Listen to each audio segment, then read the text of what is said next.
All right, everybody.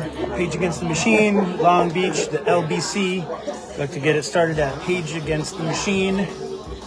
Ron Placone coming up. We're doing a Be the Revolution reading with Nancy Lene Wu, Ron Placone, and myself, Page Against the Machine. Here we go. Like they had to eventually back it up by the book, but I'm just waiting for my thing. Everybody ready?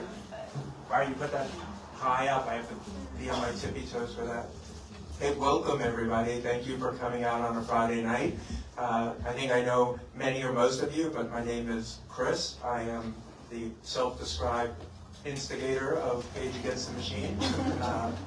Really happy to have this event. I feel like the overall vibe in the world right now is kind of unmitigated chaos right now, and frustration and anger, and there's a lot going on all fronts. And we have a presidential election thrown in the mix, a genocide, climate change, could go on and on, but I don't want to depress you too much before the weekend. That's why we have a comedian in the house too. We're going to laugh at this. We're going to laugh ourselves into a revolution. So, but first and foremost, why we are here, Jay Ponti is a longtime activist and organizer, and he worked on 2 Bernie Sanders campaigns, and I feel like this is the first time I've seen the book, so I can't speak to it too much, but tales from the inside and on a larger scale about activism, Occupy, all the movements that were going on, you know, for the past 10 years that are still relevant now. So I'm really interested to hear Jay's take on, from what he's seen in the past, where that will lead us into the future, or what we need to do to mobilize to keep that energy. There seems to be like a great energy at that time. That this store is 5 years old this month, actually, so we're experiencing a little bit. I was going to say that it's sort of an odd feeling to be, it's a deja vu moment with the election. It's the exact same 2 people that neither of us wanted the first time around. The books in the store, the front of the store has stayed frustratingly the same, with the same issues.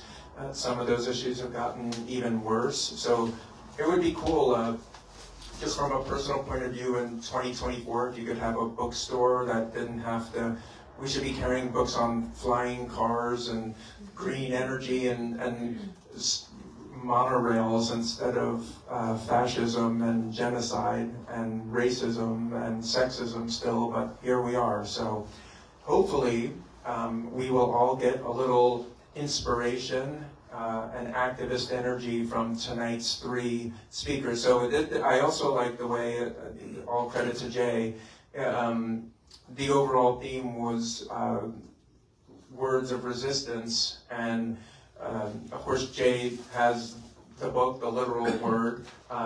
We also have a poet in the house, Nancy Lene Wu, who's been a long-time supporter of Page Against the Machine.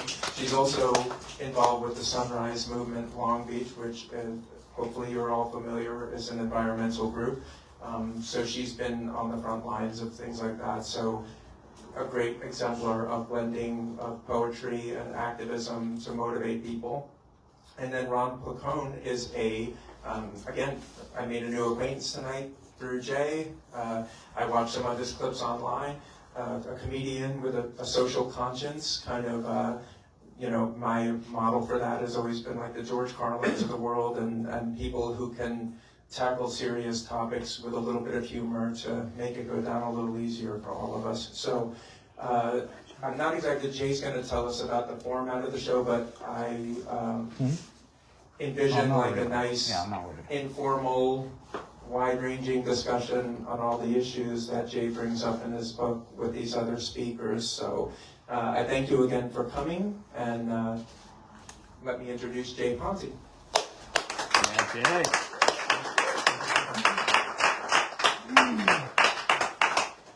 Okay, friends and comrades, Page Against the Machine.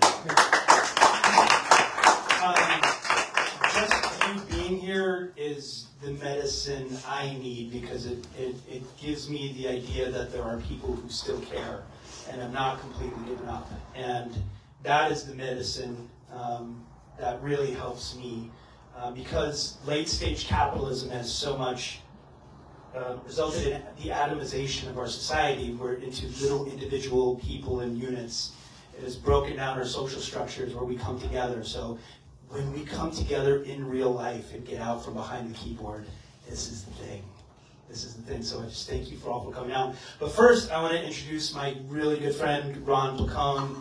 He is a very funny person. You will have seen him on multiple streaming platforms. He has his own podcast called The Thousand. The Thousand with Ron Placone. But he is very funny in lots of different progressive spaces. You'll see him on a lot of popular political podcasts. Ladies and gentlemen, Ron Placone.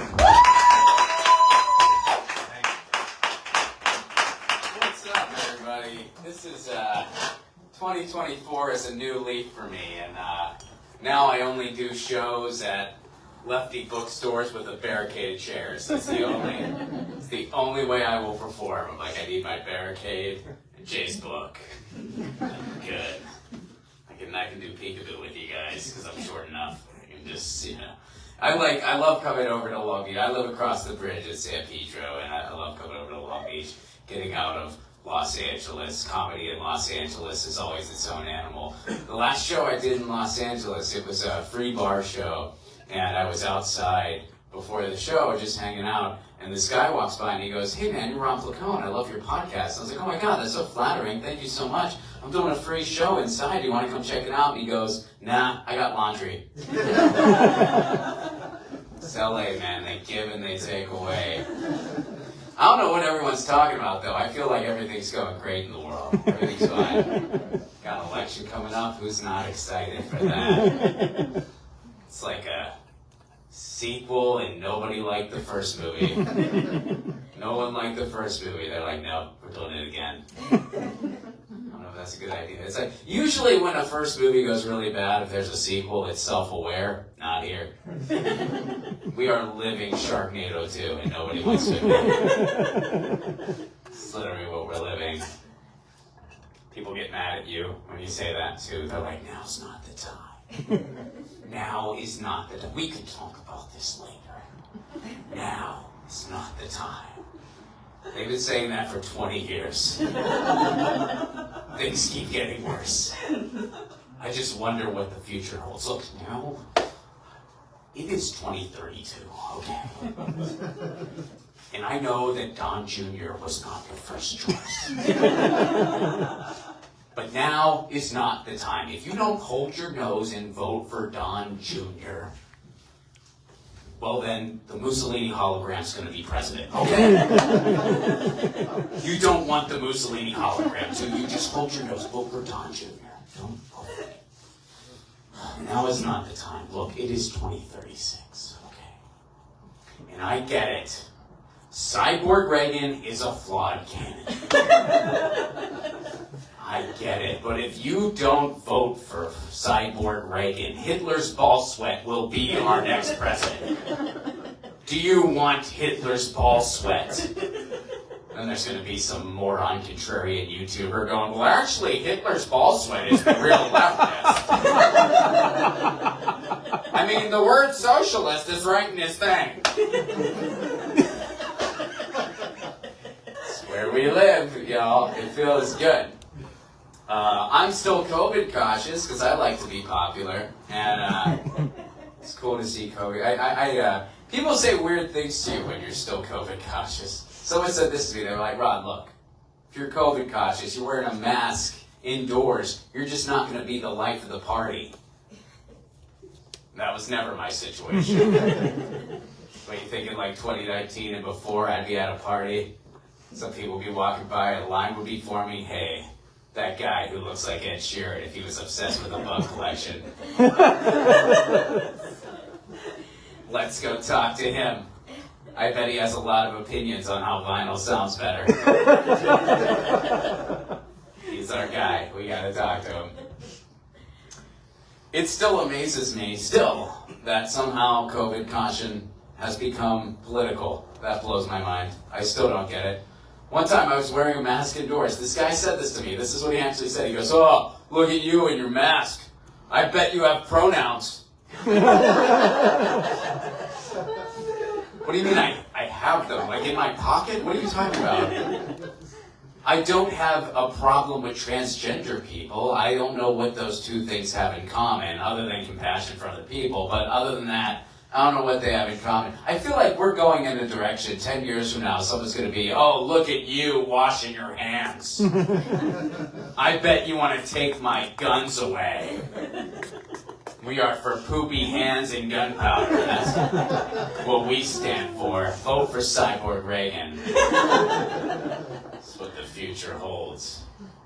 Here's how I got dumped this week by my therapist. I didn't know that was possible. It is. Usually, when it happens to a person, it's because they're a murderer or something like that. And the therapist feels like they can't treat them. Here's why my therapist ended things with me.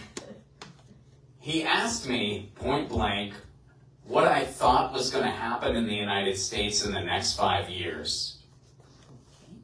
And I answered him honestly. And after we were done, he's like, "Yeah, I can't, I use like one of those telehealth platforms." And he goes, "Man, I got some bad news. I don't know if I'm going to be sticking around on this platform, so we can't. Sorry. I'll give you a referral." Which I knew that would be like if you're dating somebody in real life, and they just go, "Hey, everything's cool, but I might be moving, so we can't date anymore."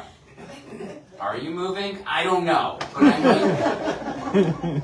So I feel like we definitely got to end this, though. I feel like you just don't want to date me anymore. No, that's not it. Like, that is it. This guy just didn't want to. He totally dumped me. He was and I was like sort of upset about it. My wife goes, "I think you should get a new therapist and talk to them about this." I feel like that's defeating the purpose of the entire discipline. It's just like, "Hey, what are you in therapy for?" "I want to talk about my last experience with therapy. This is making me doubt everything. I don't know what I'm going to do. I might have to go become a Scientologist. Sorry, guys. I might have to I'll book more roles that way. This is Los Angeles." A lot of people don't know that about Los Angeles. We are to Scientology what Rome is to the Catholic Church. You know that, right? They own like half the real estate here. It's weird. And it's a bummer that didn't get a bigger laugh because I'm on the list now. So... Oh well, Bob. My parents went to Florida recently. And for the first time in my life, I feel like we completely switched roles. Because I said this to them. I said, "Check in with me every couple hours so I know you're okay." And they did. And I also said this. I was like, "Look, if somebody messes with you, if someone starts bullying you, you ignore them and you walk away. You be the bigger person. You be the bigger person." And I said that to them because here's the thing. I'm COVID cautious. My parents are also COVID cautious. But my dad, great guy, love my dad, but he's a professor. So if someone asks him, like, "Why are you masking?" he'll freaking, like, really tell you. And it's to the point where, like, I'm listening and I'm thinking, I agree with you, and even I find this annoying. You know what I mean? So I did not need him to, like, piss off some armed person in Florida. You know what I mean? I did not need, like, some Ron DeSantis person to have it out for my dad. I did not want that. I didn't want... They could probably get away with it, too. They have all those crazy laws. Like, they were like, "He was quoting science. I felt threatened." Bang, bang, like... They are banning books. That's scary. It's really crazy. Nothing good happens after that. I don't know if you... Like, no, it's just like, "Yeah, they banned a bunch of books. Everyone got healthcare." No, never. Never pans out that way. I like the reasons, though. I think that's pretty great. They say, "Look, the reason we're banning these books is because we do not want pornography in our school libraries." When was that ever a thing? Do they really think, like for years, a bunch of school librarians were just walking around going, "Penthouse, that's a Shakespeare thing, right? Throw it in there." I am an older millennial. which means I am just old enough to remember what it was like to have hormones before internet porn was everywhere. I bring this up just to tell the world, if there was pornography in school libraries, we would have known. It would not have stayed in the school libraries. But I went to Japan not too long ago. Amazing trip. I miss a lot about it. Really miss the toilets. No, that might sound weird. Has anyone ever, you've used the Japanese I went toilet? recently, and Oh, it was you did. incredible. I just came back raving about the toilet. Oh yeah, it's the best thing in the world. It's so fun. There are buttons. I mean, you have a bidet and a spritz, two different things.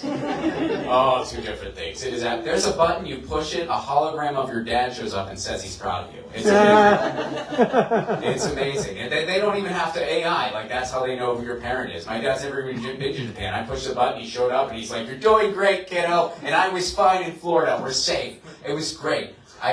There's another button, you push it, you get a cheering section. It's amazing. It is the best thing ever. But I had a special experience. You guys ever had dry ramen? Like just soupless ramen? You've had that sauce? Yeah. All right. So there's this type of dry ramen that I had years ago in Hawaii, and it was one of the best meals I ever had. But I didn't know there were like different types of dry ramen. Like, I didn't know that. I just thought there was like soup ramen and dry ramen. Derp. And I didn't know.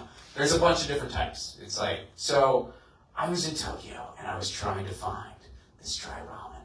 And I started Googling, I started doing some sleuthing, and I found a picture and I was like, this looks familiar. I went to the place. It was this, I found it. Like, I found it. It's called Maze Soba, if anyone's curious. But I found it.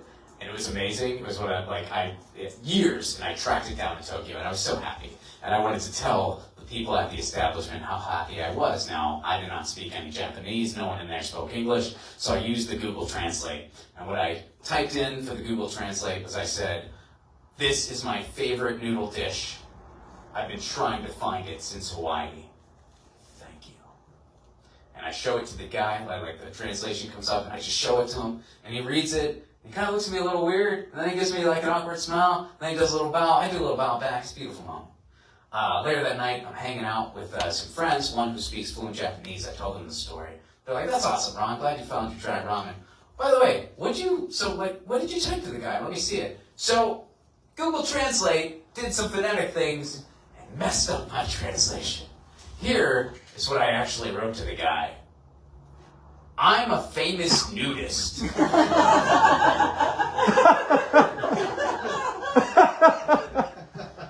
I've been looking for it since Hawaii. Thank you.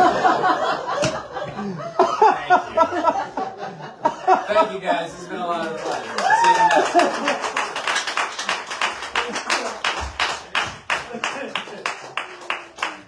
next. Ladies and gentlemen, Ron Placone.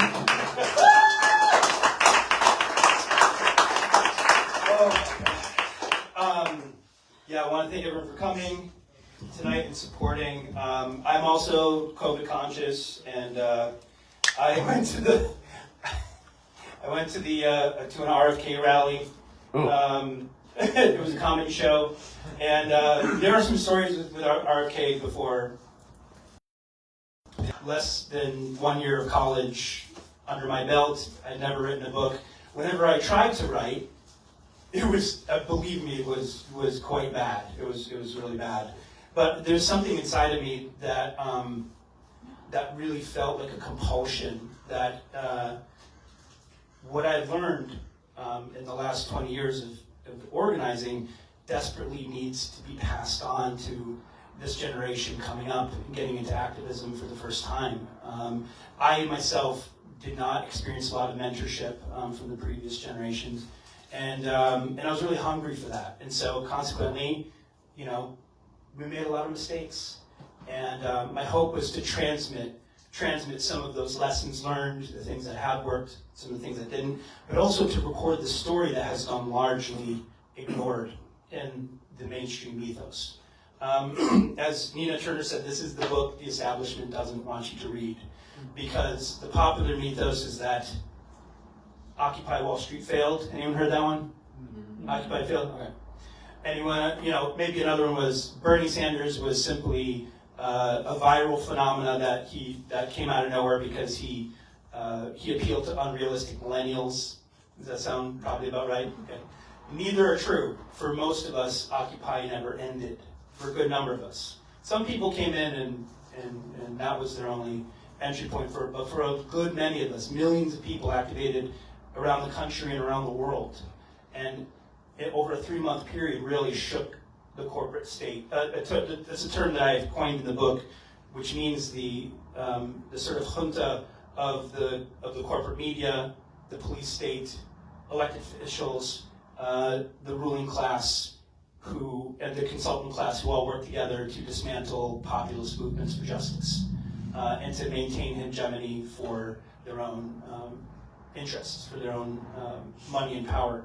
And it did, for a moment, shake them to their core. But a number of us came out of that experience having seen, jackbooted riot police crush all of these occupations in real time. And then conversely, we saw 84 fascists be elected to Congress on the Tea Party side. So a number of us came out with an idea that maybe there should be an inside and outside strategy. And so this book tells the history from Occupy through 2 Bernie Sanders campaigns, Standing Rock, divestment campaigns, all the way through to the modern rebirth of American labor. And you can see a through line where it is the DNA of the same movement. It just never ended. Most people just haven't heard about it because it is not in the interest of the status quo to have that story live on, have that history live on. But Bernie Sanders was a tactic. This needs to be understood. A group of Occupy activists called People for Bernie, and another group called Progressive Democrats of America, PDA, ran 2 lateral campaigns to push Bernie to run. He did not want to run. Okay, and the reason I share this is not to elevate Bernie Sanders. It's not about Bernie Sanders. The point is that Bernie Sanders was a tactic. And it is relevant now because one of the factors I cite in the book is we have been so conditioned as consumers in this country. We identify as consumers because we've been conditioned that way since we were this tall. We've been conditioned to think that way, and we've been atomized. So that our only real role is to produce, to buy things, and then maybe vote. And it stops there. The social contract ends there. And so I wrote this book to hopefully introduce the idea that no one is coming to save us. I'm sorry, I have terrible news. No one is coming to save us. I know that there's a crushing, soul-crushing drop. It's like, oh God, oh no. Yeah, but it's true. It's true, and there is no one coming to save us. I wish the technocracy had a plan to address neo-fascism or the climate apocalypse, which is now, it's not there. So really what it comes down to is how do we shift the status quo and empower ourselves to take action in an effective way that can actually change the system. There is good news. The good news is that this book is filled with stories of a single individual or a very small groups of people with very little power and no money who actually did go head to head with that corporate state. And there have been a few big wins. We just haven't heard about it. And so it breaks down the theory of change of what were the tactics used, what was the theory of change, what are the things that worked, what didn't work. And I think that that's really important. And I wrote this for veteran organizers, and I also wrote this for people who maybe feel that they want to do something, but they don't know where to start.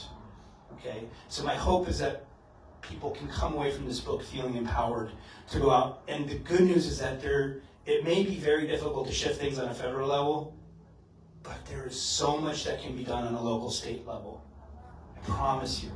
And there is no better medicine than getting a group of friends together. There's a story about a group called Divestment, which is a group of mostly millennials, no money, to work with. They got together in a coffee shop and decided they wanted to run a divestment campaign to push the city of LA to divest from Wells Fargo. I got involved with this because about 8 months prior, I had launched a campaign called #BankExit, which asked people to take their money out of the banks funding the Dakota Access Pipeline and private prisons and weapons manufacturers. And mostly it was for no DAPL at that time. And so I had no idea that from that campaign would transform and catch fire. And then all of a sudden, groups got the idea to push their city councils to divest their entire funds. And that is, all of a sudden we're talking about billions at a time. That's holy shit money, okay? And so I was able to join that campaign in the last few months of it, but we won, okay? Like a handful of millennials against Wells Fargo and all the resources, and we won. Changed the request for proposal process, unbundled 800 accounts. Shouldn't have happened. The same group went on to found Public Bank LA and passed public banking both at the municipal and state level. Should have never happened, and yet it did. Effectively rendering the entire Federal Reserve System obsolete in a way it circumvents the Federal Reserve System. It's crazy. Of course, North Dakota's had a public bank since 1919. You haven't heard about that probably. But the point is I feel that these stories need to live on and need to be celebrated. And so I wanted to, and then I'm definitely going to invite up Nancy and Ron to talk a little bit more about the subject. But I just want to take a temperature because there are a number of stories. I'll throw out a couple topics and we'll see what seems the most exciting. So we have a story about riot cops at Occupy. Riot cops at Standing Rock, the face-off at Standing Rock. That was pretty exciting.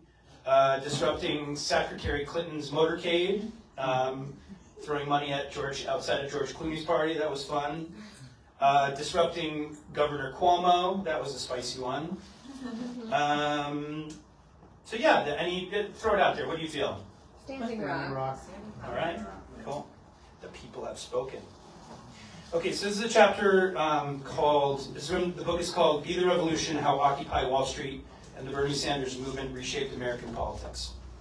I'm going to come at this point.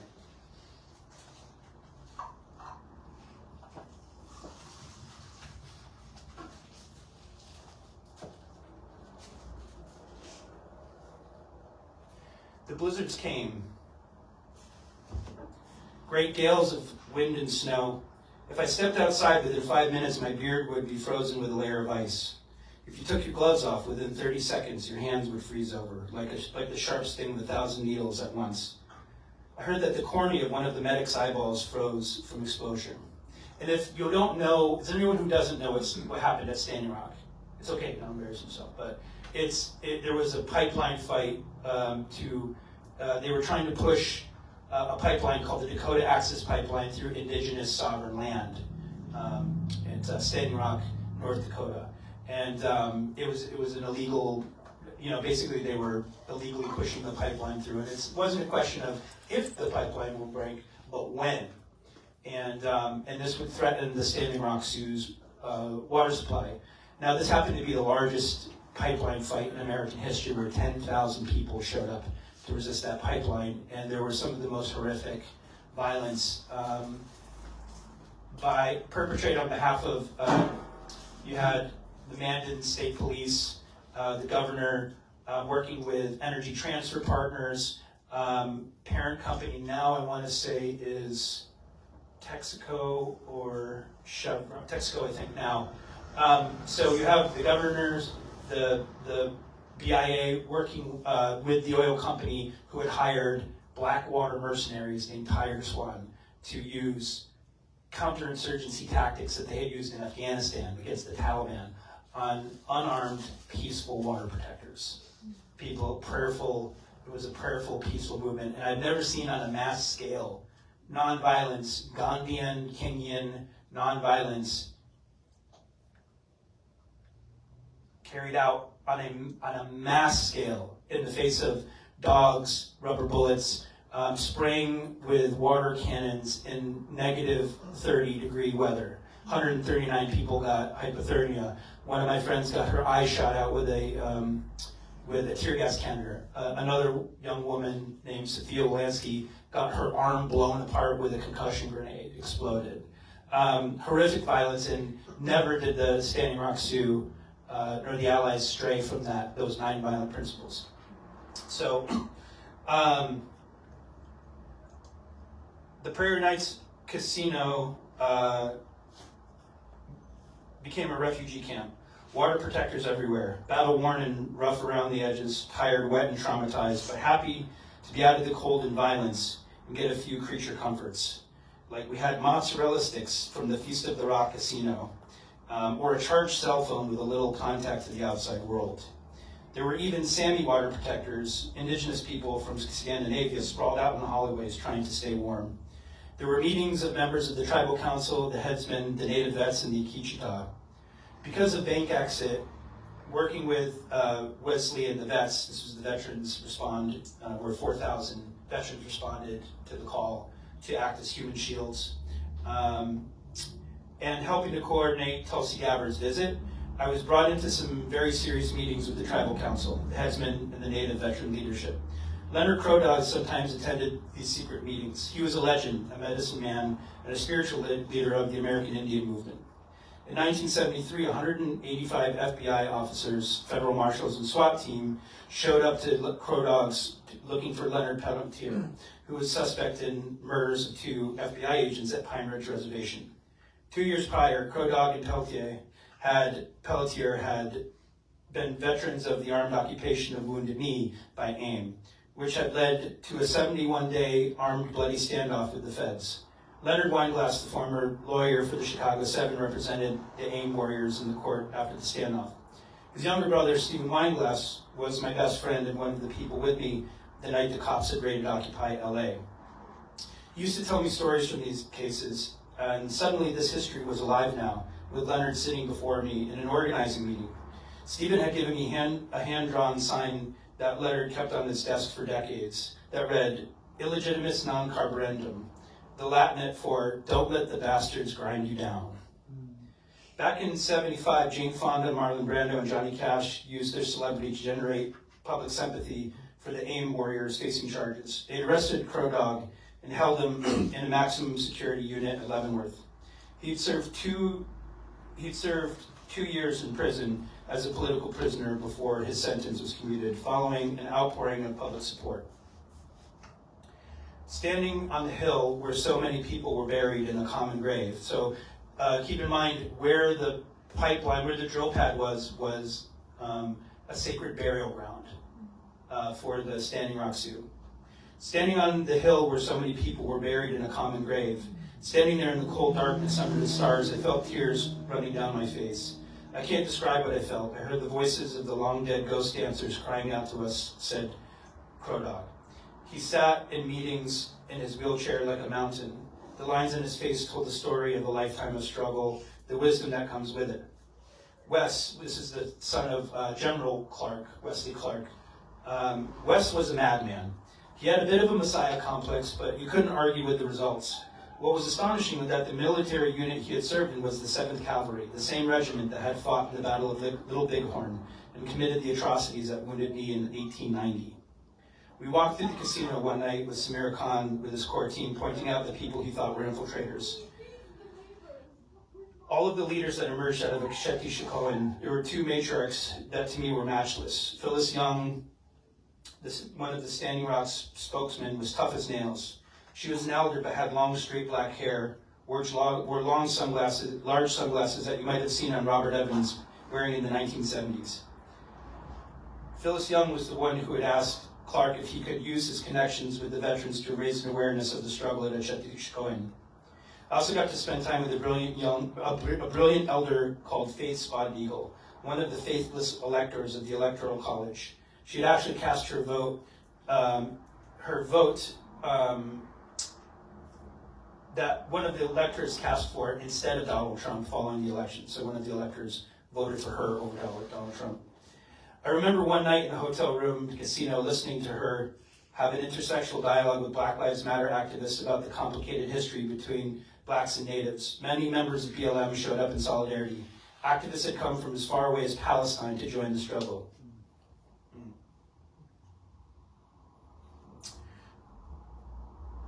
They could certainly relate to having land usurped and having to face military police violence. Unfortunately, this book came out 2 weeks after October 7th. Tensions reached a fever pitch as the veterans' mobilization approached. It also occurred to me that it was entirely possible that more would respond to the big organizing call to action. Wes's Veterans Respond GoFundMe campaign had raised over $1 million from 24,000 donors. The camp was already past capacity, provided critical service like sanitation for 10,000 water protectors in sub-zero temperatures. I brought this to Phyllis. How many veterans were we expecting? 2,000, she replied stoically in her Lakota North Dakota accent. What if twice as many show up? A faraway look came over her. She blinked 3 times, took a deep breath, and walked away without saying a word to me. The tribe was barely prepared to handle the projected number that was coming. One of the benefits of meditation is that it quiets the mind to the noise. It quiets the chaos and noise of the mind, creating space for new ideas and intuition to arise.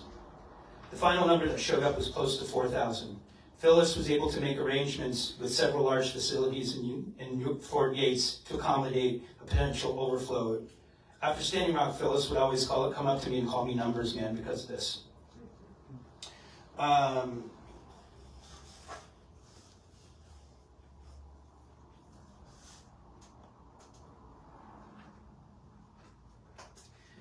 Yes, every once in a while they just hit. I don't think I want to read this anymore.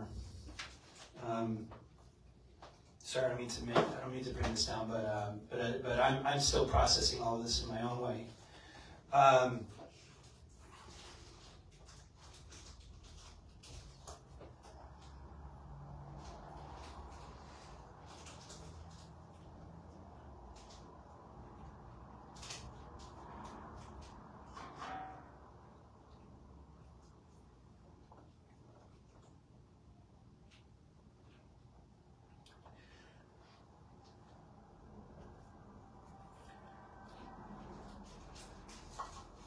There was a muster with Tulsi and the vets in Fort Yates. A great army of unarmed, nonviolent warriors assembled and prepared to mobilize.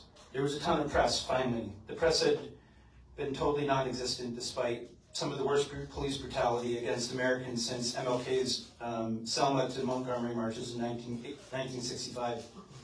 Later that day, the veterans marched in the snow toward the charred remains of the truck and blockage and the bridge blocking the path to the drilling site, almost 4,000. Tulsi came to the barracks of our occupied Veterans for Peace camp to hang out with the crew huddled around the pot-belly stove. Luckily, the show of force and the potential PR nightmare that the mobilization presented was enough. Between the veterans and the national press the next day, we received word that Obama finally commanded the Army Corps of Engineers to do their job and halt the permit for the pipeline one day before the eviction was to take place, and a potential confrontation between the militarized police and 4,000 veterans was averted. He could have done this at any time and prevented some unspeakable acts of violence against the unarmed civilians. Chief Arvil, Looking Horse, gave a profound speech to the crowd that was tightly packed in around the main area near the sacred fire. Arvil was the keeper of the white buffalo calf sacred pipe, a lineage that had been unbroken for 19 generations. According to legend, this was the first sacred pipe given by a mysterious divine being named White Buffalo Calf Medicine Woman, who gave the Lakota people 7 sacred ceremonies. This was a big deal. After Chief Arvil finished the speech, the camp erupted into cheers and tears of joy. A chorus of ululations arose from the crowd and shouts, "Water is life." I happened to be with Phyllis on Media Hill when we heard the news over the PA. We both broke down in tears and held each other, choking with emotion. Shailene Woodley said some inspirational words, remembering how only 50 people had gathered in DC in July when the youth runners had arrived traveling 2,000 miles to deliver the petition to Barack Obama. So it's all started with a group of about 15 young people who had met with President Obama in 2014, and he had promised them that he would help them. They took him out for hamburgers, he and Michelle, and he said, you just need to make some noise, and I'll help you with this pipeline. And so these teenagers from age 13 to 18 or 17 ran from North Dakota to Washington, D.C. on foot. And when they arrived, he refused to meet with them.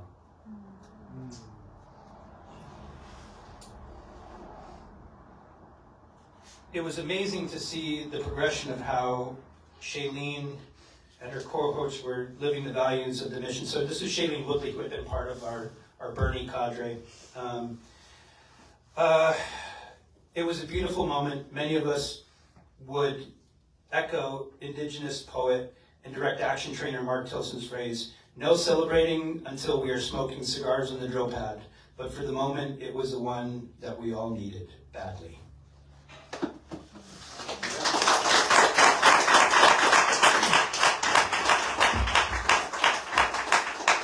So, so I'd love to call Nancy and Ron up here.